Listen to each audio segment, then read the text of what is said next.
Whiskey Studios, high atop Barley's Tap Room on Washington Street in downtown Greenville, South Carolina. I'm Russ Heaps, and welcome to this episode of It's Just Bourbon, but it's even a better thing than It's Just Bourbon. This is our third annual blind whiskey tasting.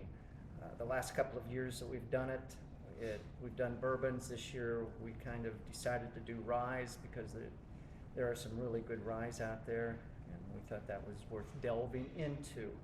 Let me introduce the folks that are with me. Here on my right is the beer whisperer here at Beer to Whiskey, and well known in upstate South Carolina for his beer knowledge, my good buddy Big John Richards. Sitting to my immediate left is a fraternity brother of mine. We've been good buddies for about 53 years. E. Randall Porter, and Ports is responsible for probably at least half the Ryes that we are going to be tasting today. And all the way seated on the very end is Dan Manis, who is apparently been with the Trapdoor, which is a sister restaurant to Barley's. It's actually down in the basement of Barley's. And he's been bar manager there. He's been beverage manager over top that in Borough, which is another sister restaurant. And now he is, because of Wu Flu, he's basically bartending down at Trapdoor. But we're really happy to have him because he knows a lot about whiskey. And the reason for the gentleman standing here, Ryan Stouse, is that he is the guy who is keeping us honest in this. And what he has done is poured these 4 Ryes that we'll talk a little bit about into glasses, put them down. We've got a little map here with numbers on them, and we're going to taste them in the order he put them down, but only he knows what that order is. And he needs a title. I think Master of Ceremonies, but that's not what it needs. It needs to be something better than that. We'll come up with one as we drink. I don't know. He looks like he could be a rapper, or I don't know. He actually is a rapper. Is he? Yeah. Okay, I'm sorry I brought that up. True story, guys. Get ready for an EP on the 2021.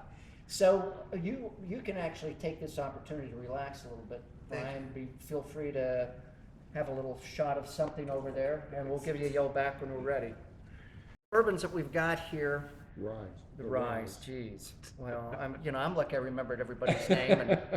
And what we're doing is, any of you who have watched these before, these are 3-round. This is a 3-round tasting. Round number 1, what we're going to do are we've selected Ryes that are 99 proof or less.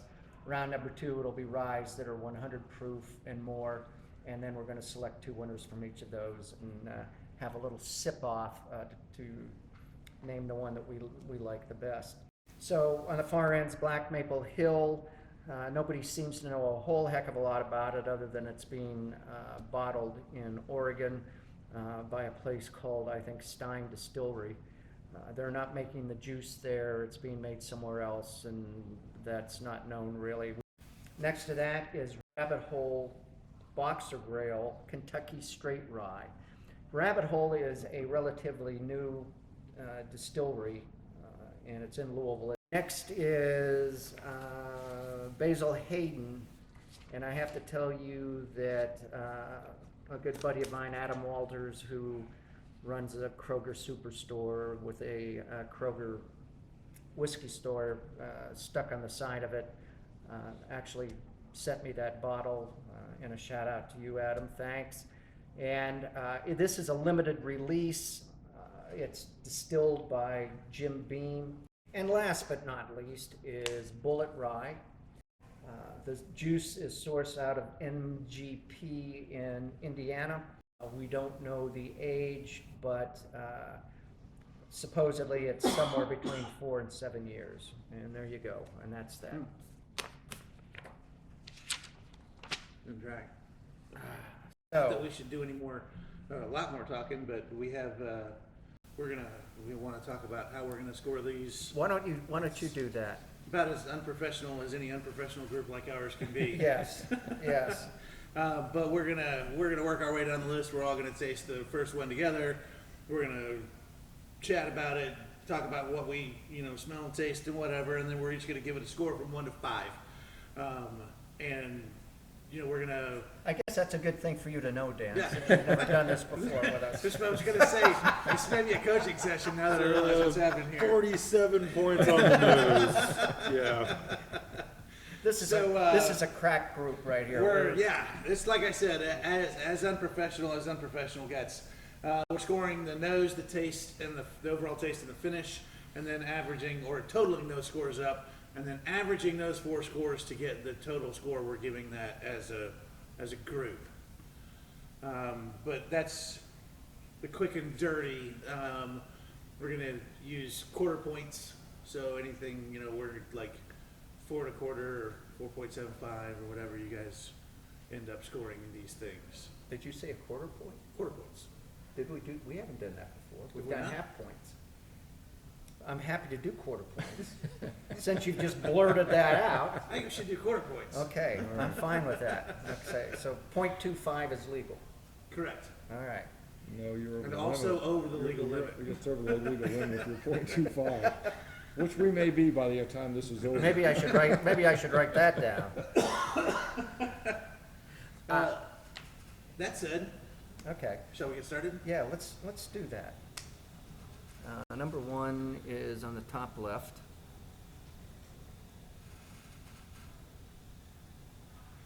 That's a unique nose on this one. It's perfumey. There's some argument here, there's some discussion here among this elite group of tasters, whether we should be sniffing this beforehand or sniffing it later, or, so it's really however you guys want to do it, but. And there's also water droppers in front of us at some point. I'm sure each of us is going to add a drop or two of water in and see where we're all at before it's all said and done. But that's a big, fruity, perfumey nose on the front end of It that. is. Yeah, like a lot of like walnut or like pecan. Yep. Now that you mention it. Yeah, because it's definitely not the toffee caramel side of things. It's that nutty side of things. No, it's more earthy, kind of like grass or Yep. something like that. Well, Not as mild as it can be. yeah. That is. It's fun. I mean, it's smooth and it's interesting. I haven't It's not tasted it. aggressive. I could stand a little more spice on the finish because to me, I'm not even positive I would call this a rye if you just stuck it in front of me. Now that you mention it, it doesn't have a whole lot of kick on. Yeah. Not the spicy, peppery finish that you normally associate with a rye whiskey. And it's got a long finish, but it's like caramel or But it gets, toffee I think or it gets a something. little, yeah, I think it gets a little sweeter as it sits on my palate versus the other way around. Right. That's nice though, I like it. Oh, there's a little wood that comes out when I put that water in there. I'm like, maybe I'm just tasting the oak. Before maybe I give a final score, is the kind of the nose on all 4 of them at once. I don't know to get kind of a comparison. So we talked about this coming in, what we've done in the past, which we have kind of scored the 4 against each other, which I'm not positive is the best way to do things. I was talking with Russ and Ports, and I didn't get a chance to talk about it at all, but it's the idea that this bourbon, this whiskey is its own thing and gets its own score, and then we move on to the next one. Because that's what we do in beer tasting. We sit down with a flight, and all 4 of them are IPAs, but you taste the first one and you score it, then you move on. That scoring sheet goes away. You don't get a chance to revisit it. Then you come back and taste your next one and see what you think about that one. So it kind of prevents you from saying, oh, I like that one better than I like this other one, and so I'm going to give it a better score. I really like the finish on this. It's a little, I think a little oily. It's kind of it kind of hangs there for a while. But I'm actually picking up some nice, subtle, I'm not left Yeah. choking on the spice. No, it's as subtle a rye as I've probably ever tasted, and that I suppose goes to the individual, consumer, whether that's what they want out of this thing or not. Yeah, I feel I'm almost almost on the other end. I love the nose on this, and I'm not crazy about the finish. I'd say, you were saying it seems lower proof, Yeah.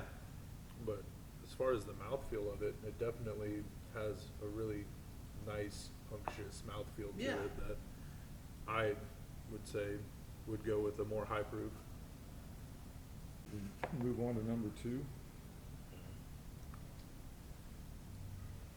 I think so, Ports. I'm ready. So it's in the top right corner. Right. Now, I don't know if it's, I got such a nose off of this that I'm not getting anything on this one right now.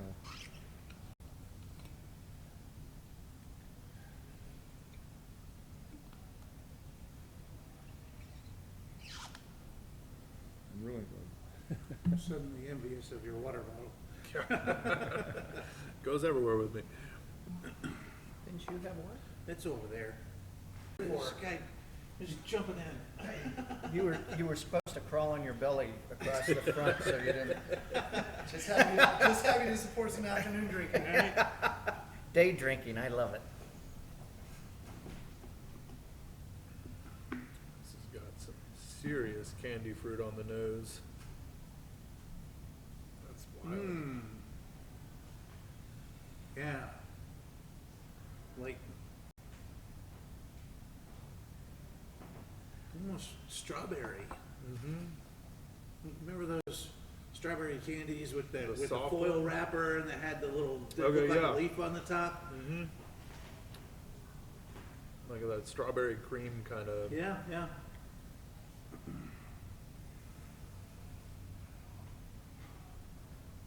Like that quite a bit. I don't know if I've ever had a rye that smells like that, but I like Right? it. Yeah. It smells to me, the nose is a little bit like bubble gum. I'll give you Yeah. that. Yeah. Well, this is what's fun about blind tasting is that you're forcing your brain to think about stuff and not what you think it's associated with. You're just Right. you're going straight sensation. But if you slid that in front of me, and if I didn't know that's what we were tasting were ryes, I would not think that's a rye.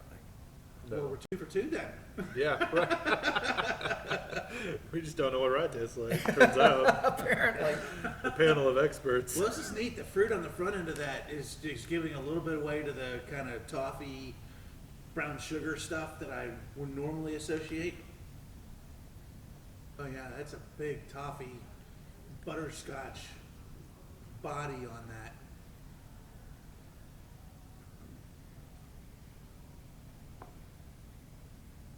That one doesn't linger as spicy as I expected. No, I don't get much. Expect out of a rye I don't either. get much No, of a finish I get a off this. little on the finish, but not much. It's super light, too. Yeah. It is very Man, light. it's just, and I've stuck 1 drop of water in this thing just to see what would happen. Yeah. But the whole experience of that whiskey is very light. Mm-hmm. Blown away as we all were by the easygoing nature of that first one. This one almost feels, Right? like it might as well be watered down. Although I hate to use that word. We'll strike that from the record. I don't get a whole lot out of this one in any 3 of the categories. Maybe that's just me. That 1 drop of water did some stuff. You got a little bit more cinnamon. I get a little bit of like maybe honey in addition to that toffee. It's sweetened up. When you said honey, that's after putting a drop of water in it. I'm getting a little bit of that on the nose. Yeah. Man, there's a little bite on the finish of that too that we'll probably edit this part out too, but reminds me of the menthol bite of like a Hall's cough drop. That was when I first was smelling it. I was like, man, I don't want to say like cough medicine, but it does have like a little of that weird fruity, Kind of Yeah. medicinal smell. but like not in a bad way. Right, Like, no, absolutely. like, no negative connotations here, but Feel free to blurt out whatever you want to blurt. That's really, really delicate. Ports has a little bit of a Tourette's issue, and so we just let him blurt out anything. Bullshit. It does though. It does finish with a little bit of that cinnamon, but really just that fruit and almost like, I don't know. Yeah. That's wild. I'd never guessed that was a rye. Ever. Wow, number 3, I really like the nose on this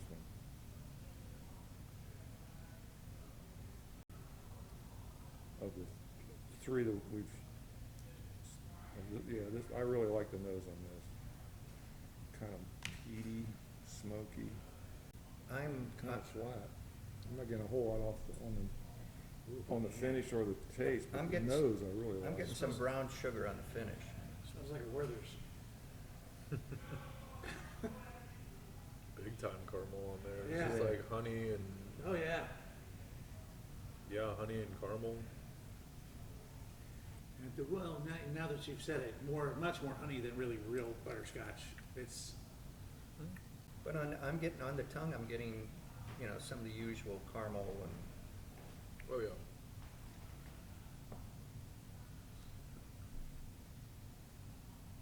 This is what whiskey tastes like. yeah, right. mm-hmm.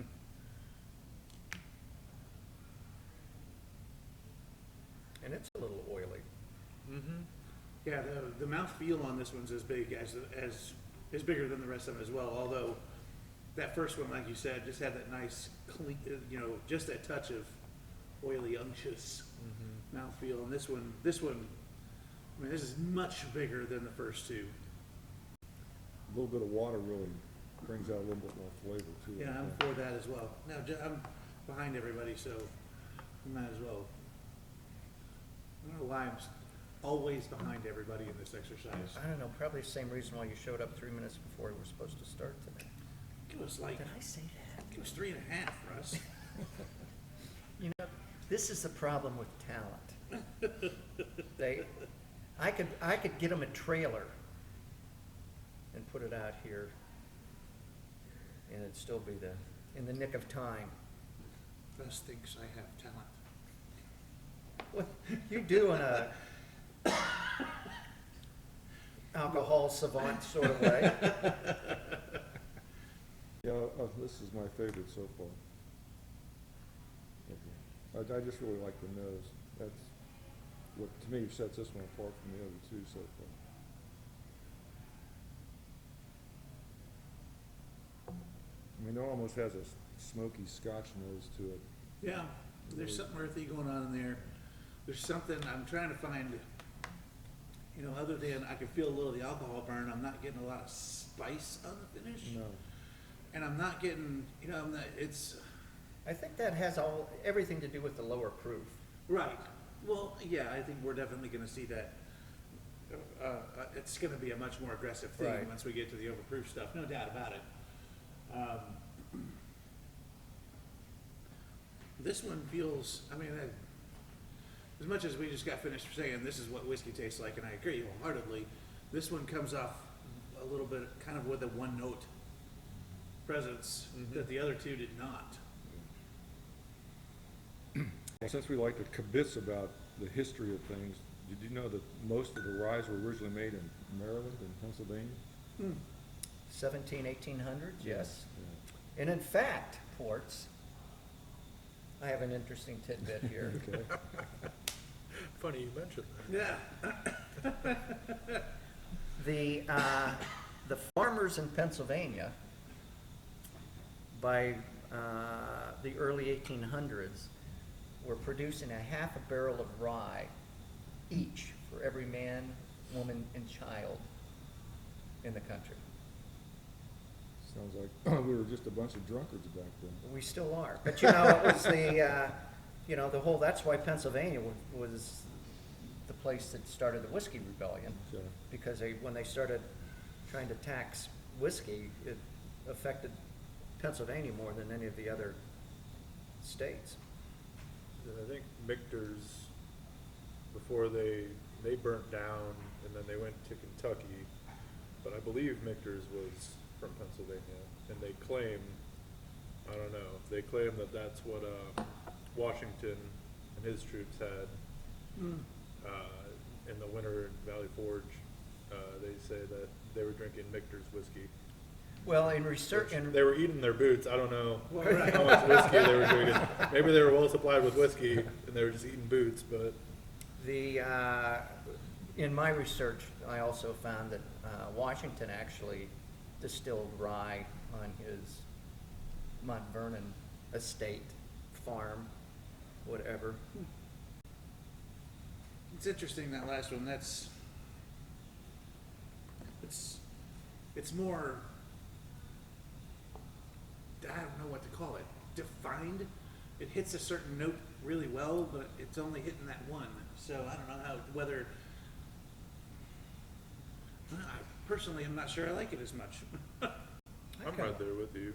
I kinda It's like it. almost very bourbon, Yeah. That's Like- probably why I like it.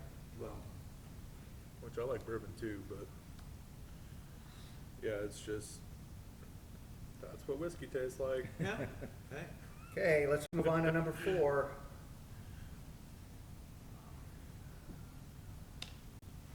Almost getting like a citrus on this one, I really was good. just maybe thinking the same thing. Like an orange peel maybe, I don't know. I'm not. Perfumey on the nose again. Yeah, I'm getting some perfume, but that's about it on the nose. That's a lot of butterscotch and Yeah. toffee and It's got a little tingle, but nothing in the way of alcohol burn. That's wild. Some of that perfume carries over almost to like a lavender on Yeah. the palate. Yeah, there's something That's something just in the very background. floral about this to me. Mhm.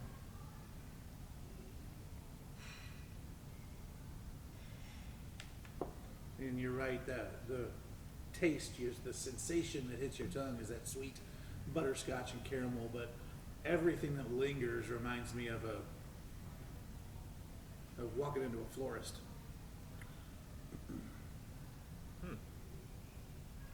you've never bought me flowers. Give it time. Valentine's Day's right around the corner, Russ. Man, that's so interesting. It's like that weird saltwater taffy. Like all of, like, doesn't matter what flavor of saltwater taffy. They all have Right. that same flavor. Yeah. I'm getting that. Water Hmm. helps the finish a little bit too. Yeah. Kind of makes Actually it a little opens up spicy. that finish, yeah. It's a lot spicier once with a couple drops of water. Yeah, it's a lot better with a little water. And now I wasn't really getting much on the nose before the water, but now I'm getting like green apples and Green eggs and ham. Sam I am. Man, there's so much going on in this. I'm having trouble really trying to pick individual things out of it because they're fading into something new every time I'm sitting with it. Just sitting with it and trying to breathe out and get the back end of the taste on that too is like there's a ton of stuff going on. There's still a little bit of that citrus. There's still a little bit of that orange peel or Yeah.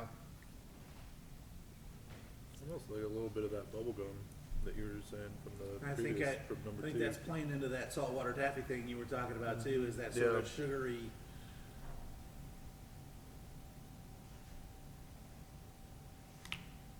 Now that you mention it, I'm definitely getting some of that green apple. Mm-hmm. Yeah. I like this. I like this quite a bit. Yeah, I go back and re-smelled all of them, and number 1 really has a unique nose. I'm not. Oh, absolutely. I mean, really, really unique. I can't put my finger on what it is I'm smelling, but it's really unique. Not in a bad way, but Are you gonna be our secretary for it again this year? if Are I you can. gonna do a little sharper job on it this year? I'd say definitely number 4 under notes has the most for me of just like stuff that pulled out, Right. all the random flavors in there. My very unscientific scoring is finished. Me too. You guys want me to do the addition on this? You want Ports, you gonna do it? No, you can do it, and he can write shit down. Alright, so I gave number one, my total score is 11.5. Let's all go to the lobby. Let's all go to the lobby. Let's all go to the lobby to get ourselves. Come back around over here where you were, please, Ryan. You get to get on camera now. Yeah, this is, Happy to be here. this is your time to shine. Well, gentlemen, I want you to know you all tasted whiskey like it was a drink, so congratulations. That's all it takes. Right. So you need to tell, which was the number one? Number one Which bottle was that? was the Black Maple. Black Maple Hill, okay. Number two was the Basil Dark, Really? which I recently tried for the first time last week. I don't like it, Didn't like it? but that is exactly what y'all said is exactly how it tastes. Number three, I don't know. number three was it the Rabbit Hole? Is that it? Yep. And we did Bulleit Rye for number four, which I drink all the time. And exactly, I felt the same way. Like at the end of the day, or somebody said, "I like it," and that's Yeah. exactly right. Like, Yeah. I like it. And it's the least expensive of the bunch. Yeah. This has happened to us before. So, number four was first? Yes. Fourth? And what was second? Black Maple Hill. Really? And Rabbit Hole was 3, and Basil Hayden was 4th.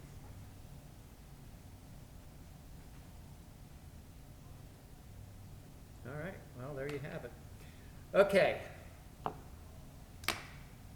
going to move on to round two, and securing spots in round three was Bulleit and Black Maple Hill.